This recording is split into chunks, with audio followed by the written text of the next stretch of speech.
오늘은 살기 위하여 생명을 택하라라는 제목으로 함께 말씀을 나누겠습니다. 아, 오늘 말씀을 준비하면서 들었던 생각이 있습니다. 우리는 어쩌면 늘 미래를 위해서 살아가고 있는 것인지도 모르겠다. 그런 생각이었습니다. 정확하게 말하면 미래를 대비하는 것이죠. 어려서부터는 대학과 취업이라는 미래를 위해서 밤낮 공부하는 데 시간을 사용하고요. 성인이 돼서는 노후를 위해서 또는 혹시나 모를 일을 위해서 번 돈 중에 꽤나 많은 돈을 열심히 저축하고 보험을 들고 이것저것 대비하면서 사는 것 같습니다. 우리가 왜 그렇게 하는지를 한번 생각해 보면 아, 이것이 실제로 우리의 삶의 행복과 연관이 되어 있고요. 내 삶의 평안함, 내 가정의 평안함과 연관이 되어 있다고 우리가 그렇게 생각하고 하기 때문입니다. 그리고 솔직히 말하면 정말 그렇습니다. 어느 정도의 소유는 우리의 삶에 직접적인 영향을 끼칩니다. 우리를 배부르게도 하고요. 우리를 따뜻하게도 하고요. 우리를 평안하게도 합니다. 아플 때나 또 갑자기 당혹스러운 일이 생겼을 때 그것을 대처할 때 큰 도움이 되기도 하고요. 모든 세상 사람들이 다 그렇게 살아가고 있습니다. 그런데 이런 생각이 든 거죠. 우리 크리스천들은 여기에서 한 가지를 더 아는 사람들이다. 뭐냐면 말씀을 읽어보겠습니다.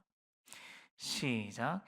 여호와께서 세우지 아니하시면 세우는 자의 수고가 헛되며 여호와께서 성을 지키시지 아니하시면 파수꾼의 깨어 있음이 헛되도다. 네. 우리는 뭘 아는 사람들인가? 돈이 있어도 여호와께서 지켜주시지 않으면 돈의 수고가 헛되는 것을 아는 것이죠. 우리가 아무리 보험을 잘 들어놔도 이것저것으로 아무리 우리의 삶을 우리 든든하게 대비하여도 여호와께서 지켜주시지 아니하면 그 대비가 헛되다는 것을 아는 사람들이라는 것입니다. 어찌 보면 오늘 신명기의 말씀들이 그런 말씀들인 것 같습니다. 모세는 계속해서 신명기를 통해서 그 땅을 이야기하죠. 그 땅에 살 때에 즉 미래에 대한 이야기를 계속하고 있습니다. 그런데 미래에 무엇이 제일 중요하냐?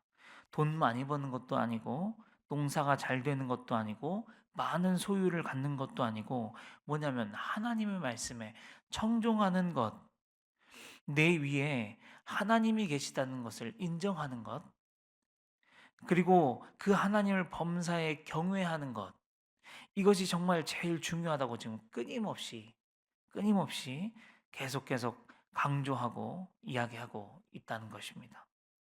그래서 잠언 15장 16절 보면 이렇게 말씀합니다. 읽어보겠습니다. 시작. 가산이 적어도 여호와를 경외하는 것이 크게 부하고 번뇌하는 것보다 나으니라. 아멘. 또 이사야 33장 6절입니다. 시작. 내 시대에 평안함이 있으며 구원과 지혜와 지식이 풍성할 것이니 여호와를 경외함이 내 보배니라. 아멘. 우리가 이 원리를 알면서 잘 살아갈 수 있으면 좋겠습니다. 오늘 말씀으로 이제 들어가면 오늘 말씀은 세 단락으로 우리 나누어서 보겠습니다. 먼저 11절부터 10절까지를 한 단락, 그리고 11절부터 14절까지를 한 단락, 그리고 15에서 20절까지를 한 단락으로 나눠서 보겠습니다. 첫 번째 단락은 이런 말씀입니다. 모세가 이제 이스라엘 백성들에게 이렇게 이야기하는 거죠. 너희가 하나님께서 허락하신 땅을 차지하다 해서 살다 보면은 하나님의 말씀을 잘 지켜서 약속하신 복을 받으며 살 때도 있겠지. 나는 꼭 너희가 그렇게 살았으면 좋겠어. 그렇지만 모세의 생각에 모세가 이제 이스라엘 백성들을 40년 이상을 이렇게 이끌어 본 경험상 그렇지 못할 것 같은 거죠. 아마도 분명히 너희들이 하나님을 떠나 살다가 저주를 받을 것이 분명해 보이거든요. 그래서 그때를 대비해서 이렇게 말씀하는 겁니다. 너희가 하나님을 떠나서 우상을 섬기며 살다 보면 하나님의 저주를 반드시 받게 될 거야. 그때, 그때에 혹시 내 말이 생각나거든. 그겁니다. 이 가나안 땅을 들어가기 전에 내가 너희에게 당부했던 이 신명기의 말씀, 특히 38장의 1절부터 68절까지 이야기했던 복과 저주에 대한 내용이 너의 마음에 생각이 나거든. 너는 너와 내 자손과 함께 여호와께로 돌아오라 라는 겁니다. 돌아와서 다시 네 마음을 다하고 뜻을 다하여 여호와의 말씀을 청종하면 내 하나님 여호와께서 마음을 돌이키시고 너를 긍휼히 여기사 포로에서 돌아오게 하시겠다. 너희가 이쪽 하늘부터요 저쪽 하늘 끝까지 흩어졌을지라도 나는 너희를 다시 모을 것이고 나는 너희 조상들에게 맹세한 그 땅으로 너희를 반드시 돌아오게 할 것이다.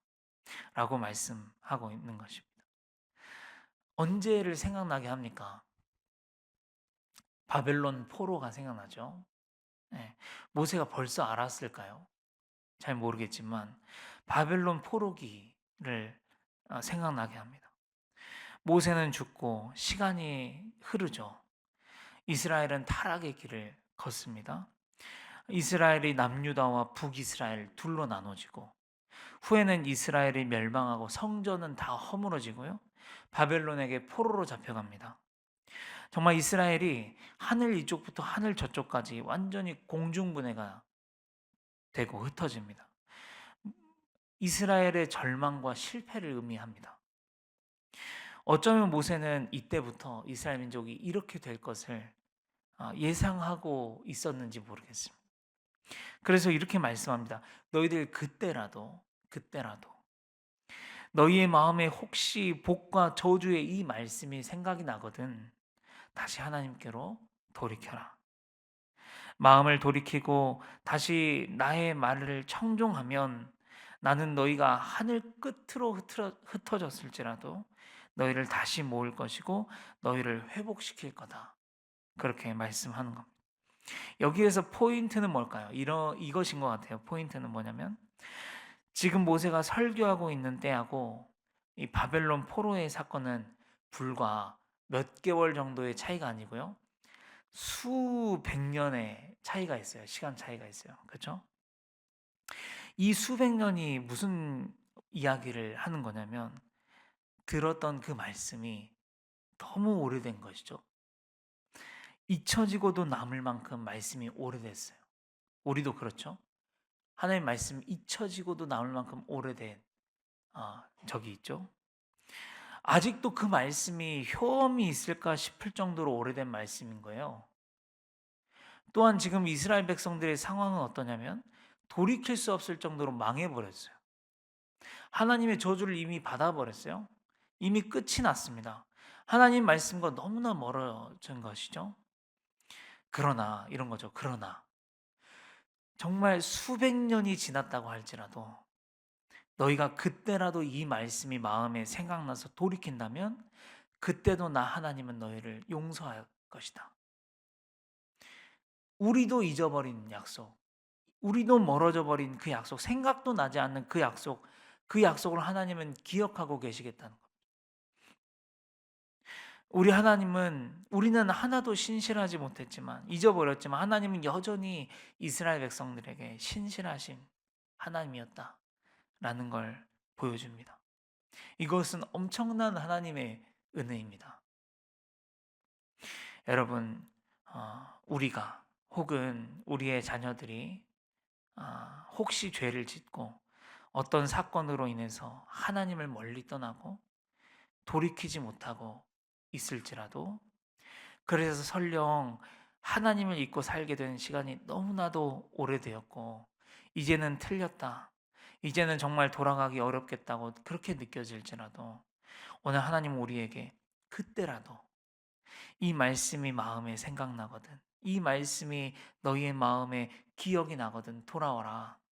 그러면 반드시 회복시켜 주실 거라고 말씀하여 주시는 겁니다. 그런데 여기에서 좀 더 나아가서 우리가 오늘 말씀 10절의 하반절 말씀인데요.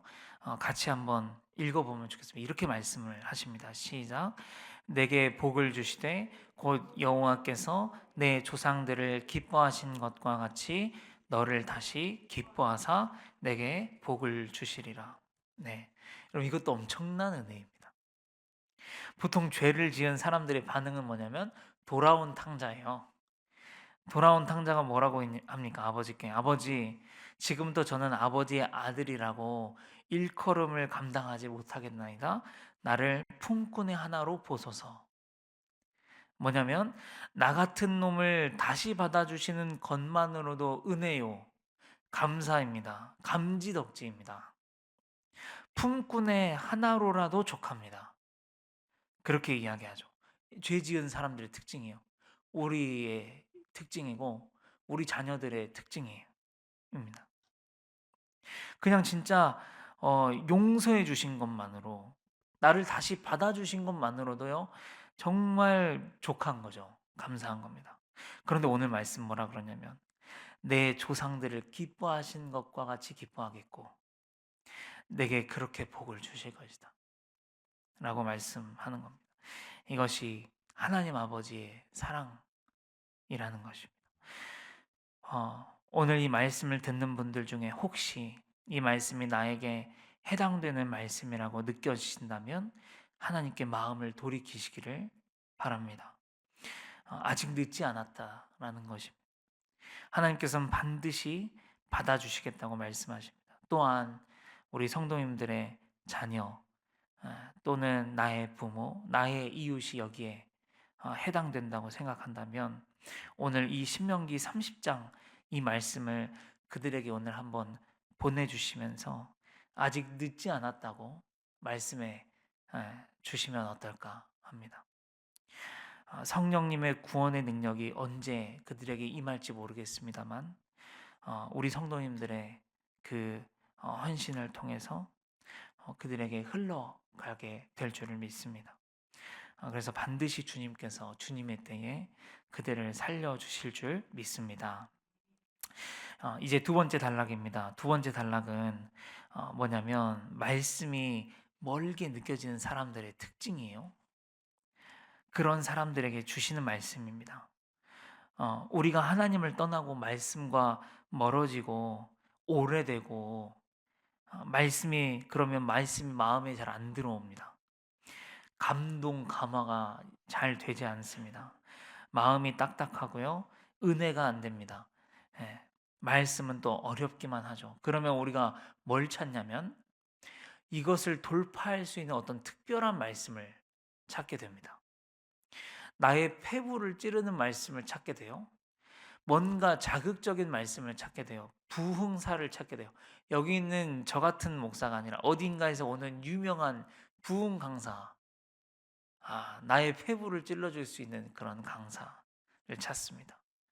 여러분, 그런데 오늘 말씀은 그렇지 않다는 거예요. 30장 14절은 이렇게 이야기합니다. 시작. 오직 그 말씀이 내게 매우 가까워서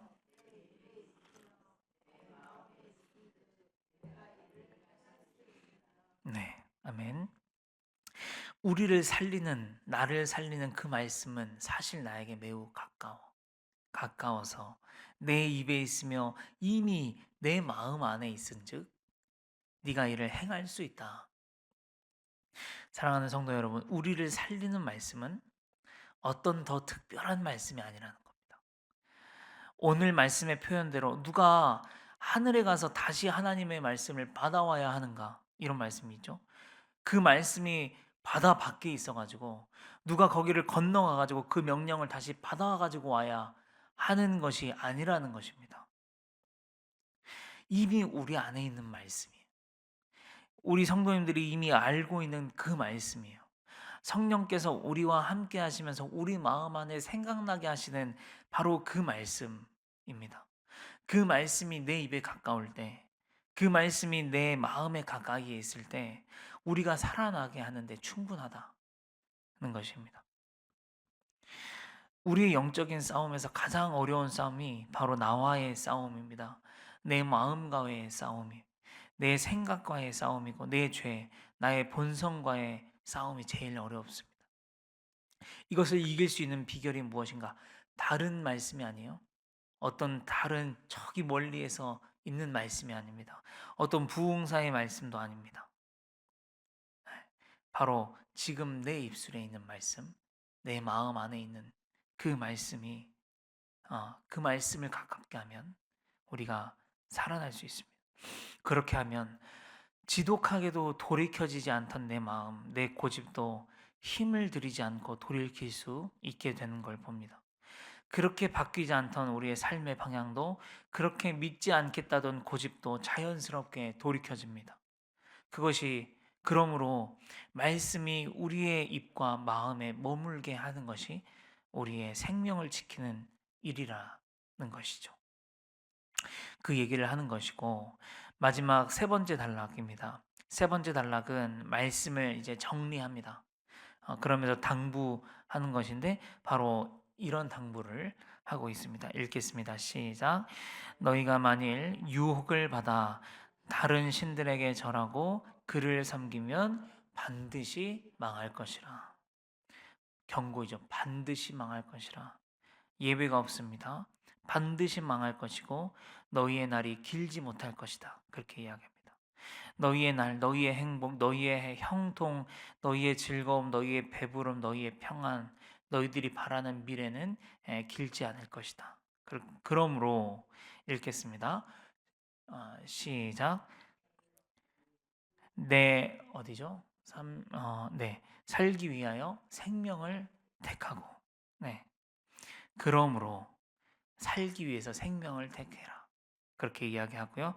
제일 마지막 말씀입니다. 시작. 내 하나님 여호와를 사랑하고 그의 말씀을 청종하며 또 그를 의지하라. 그는 내 생명이시요 내 장수이시니 여호와께서 내 조상 아브라함과 이삭과 야곱에게 주리라고 맹세하신 땅에 내가 거주하리라. 아멘. 이게 정리하는 말씀. 사랑하는 성도 여러분, 오늘 함께 이 말씀을 나누었습니다. 살고 싶다면 생명을 택하시기를 축복합니다. 생명을 택하는 게 뭐냐면 결국은 하나님을 사랑하는 것이 생명이고, 하나님의 말씀을 청종하는 것이 생명이고, 그분만을 의지하는 것이 장수의 비결이라고 그렇게 말씀합니다. 오늘 이 말씀 붙들고 함께 살아갈 수 있도록 있기를 바랍니다. 함께 기도하겠습니다. 아버지 하나님 감사합니다. 오늘도 우리에게 생명을 택하라고 말씀하여 주시니 감사합니다. 주님, 아무리 늦었다고 그렇게 마음이 들지라도 그때라도 돌이킬 수 있도록 허락하여 주시옵소서. 아님 오늘 우리에게 우리는 잊고 있어도 하나님께서 여전히 기억하고 계셨다고 말씀하여 주셨습니다. 혹시 또는 우리 성도님들의 자녀들 중에서 하나님을 멀리 떠나 있는 그런 자녀들이 있다면 주님, 이 말씀을 통해서 주님 앞에 돌아올 수 있는 그런 귀한 역사하심이 있을 수 있도록 인도하여 주시옵소서. 예수님의 이름으로 감사하며 기도합니다. 아멘.